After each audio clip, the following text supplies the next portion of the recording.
Hello everyone and welcome to another really awesome game from yesterday's Aimchess US Rapid preliminaries. It's the leader of the tournament after 2 days, Vladislav Artemiev versus Levon Aronian, and it's quite an interesting game, so let's check it out, and then we're gonna check out the standings as we usually do after checking out at least 3 games from the tournament. So Artemiev with the white pieces opens with d4. We have knight to f6, c4, e6, knight to f3, and d5 now. The queen's gambit declined is on the board. We have knight to c3 and bishop to b4. Aronian goes for the Ragozin defense. We have e3 and now striking in the center with c5. C captures on d5. We have knight captures on d5 and now bishop to d2, adding another defender to the c3 knight. We have castles by black and now bishop to d3. Just continuing development, we have knight to c6 and here castles kingside. And now there are a few games where b6 was played and also c captures on d4 is a known move. But here we have knight back to f6 by Levon, and it is now already as of move 9 that we have a completely new game. So let's see how Artemiev deals with this. We have a3, challenges the bishop on b4, c captures on d4, e captures on d4, and now bishop back to e7. We have bishop to e3, now adding another defender to the pawn here, and b6 now. Black wants to fianchetto his own light square bishop. We have queen to e2, connecting the rooks. Now the rooks can be developed, let's say rook c1, rook d1, and bishop to b7. The bishop is now on this very nice diagonal. We have rook 8 to d1 and rook to c8 by black. We have rook f to e1, and with this move, Artemiev pretty much finishes development. Levon still has to develop the queen, connect the rooks, and get the other rook into the game. So queen to c7, and now the queen no longer attacks the d4 pawn, so you don't need the bishop on e3, so Artemiev grabs more space with bishop to g5. We have rook f to d8, and now bishop back to b1. So now both of these pieces are defending the d4 pawn, and now knight to a5. This knight can now come to b3, also maybe to c4. The queen and rook are nicely guarding that square, and by placing the knight on a5, you open up this long light square diagonal for the bishop. And here, knight to e5, grabbing this central square, made possible by the absence of the knight from c6. And now, what do you do here? It's a very tricky position, but just going to c4 blunders the game. So you don't want to do this, and Levon did not play this, because after knight b5, the queen cannot remain here defending this knight, and you simply lose a piece. Queen has to move, we're going to pick up the knight, and we're up a piece. But the move Levon played isn't much better. He played queen to d6, and this is just a dead lost for for black. So feel free to pause the video here and try to find this most interesting refutation from white while I give you a couple of seconds. So for those of you who were able to do it, congratulations on finding either of these two very interesting ideas. It's either bishop captures on f6 or d5. Bishop captures on f6 is a more of a brute force approach, and it is what Artemiev played. But I'm going to show d5 as it's, well, just really, really interesting. So what can black do here? It doesn't really matter because absolutely everything loses. So we're just going to show the main line, e captures on d5, and now we're going to go for knight to b5. The queen on d6 also in reach of the knight. So now after the queen moves, we play knight d4, attack the queen, queen to d6, and now the move you guys wanted to play for so long, knight captures on f7. Attacks the queen and the rook, and after the king captures, now the other knight comes to f5 with an attack on the queen, and now we have a triple attack on the bishop here.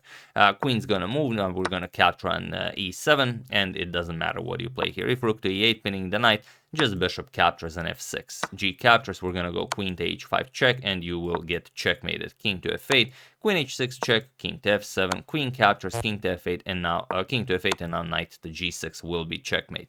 So just one of the fun lines that could happen if here, for example, d5 is played. But bishop captures on f6 is also winning. This is what Artemiev played, and it features a capture and a sacrifice. So bishop captures on f6, and now bishop captures on h7. And you can't capture this bishop. If you capture it, then queen to h5 check, goes after the f7 pawn, king g8, queen captures on f7, and after king h7, rook to e3. There's no defense. You're just getting destroyed here. So after this bishop captures on h7, We have king to f8 by Levon, and now queen to h5, just going for that checkmate, not caring about anything. And you can't go for captures and queen captures on d1 because, well, it's just defended by the knight, by the queen, by the rook. So for the moment, this is not possible. But you could go for bishop captures on e5, d captures, and queen to c5, trying to get out of mate this way. But then we have this bishop to g6 idea, and it's just ugly. For example, captures, queen to h8, queen to f7, and now we capture here, and the queen also helps out here. Captures, and the white is just now, well, up too much material and completely winning.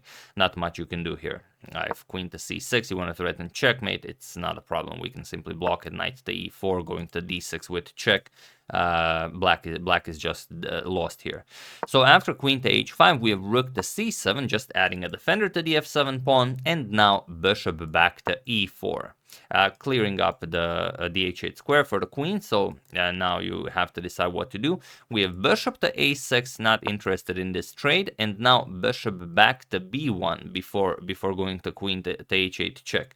And this is a very nice idea. If you go queen to h8 check right away, then king to e7, and it doesn't seem like there's all that much to be done here. If queen to h5, black could, prolong the defense with rook to f8. White is still better, but maybe, it's a rapid game.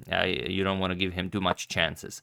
So after bishop to a6, we have bishop to b1, and now comes g6. And this is just a dare, do you capture this or not? And of course, Artemiev captured this. So bishop captures on g6, f captures, knight captures on g6 with check, king to g7, and now knight to e4, attacking the queen here. So queen to d5, offering a queen trade, and now you can try playing this in many different ways. Knight to e5 is one nice way, because, well, even if this is captured, you don't really gain anything. You can't deliver checkmate because the queen also covers the rook here, and black is just getting destroyed here. There's really no good way of playing this. But Artemiev chooses a different way. He plays knight to f4, attacks the queen, defends his own queen.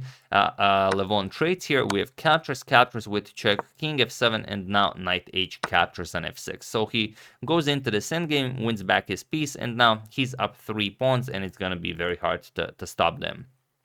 We have rook to c2, now going after that b2 pawn, putting a rook on a very active second rank, and now just d5, completely merciless. We have e captures, knight captures, and now finally this knight joins the game with knight to c6, but now it is much too late.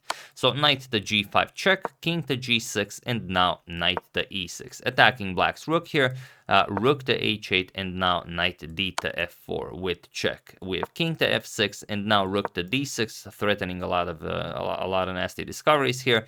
So rook to e8, but now Artemiev just played knight to d4 check. You could try anything here, but this is also perfectly winning. Knight to d4 check, knight to c7 check, also very nice. And it was in this position on move 36 that Levon Aronian resigned the game, as there is nothing more to be done here. You will not be checkmating white because after the king moves, for example, king f7, we're going to play knight captures on c2. We're going to be defending our rook here. We're going to be up a full rook, so completely winning for white.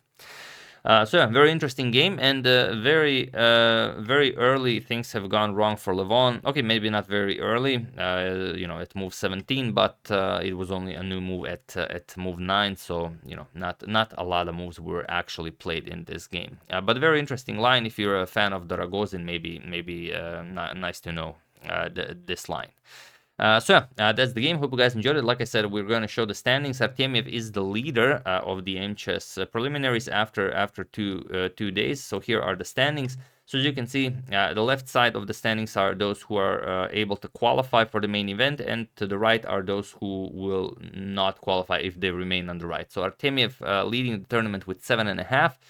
Magnus Carlsen and Levon Aronian second place, sharing with 7, with 6.5 Shakir Mamedyarov, Wesley and Alireza with 6, with 5.5 Young Krzysztof Duda and Anish Giri, with 5 Daniel Naroditsky and Maxim Vachier-Lagrave, 4.5 Linier Dominguez and Vidit Gujarati, with 3 JVF and Liam Kwangle, and Eric Hansen and the Wonder Liang with 2 points. So it's going to be very interesting who can join the leaders in the left part of the table, or who will remain on the right. We'll see.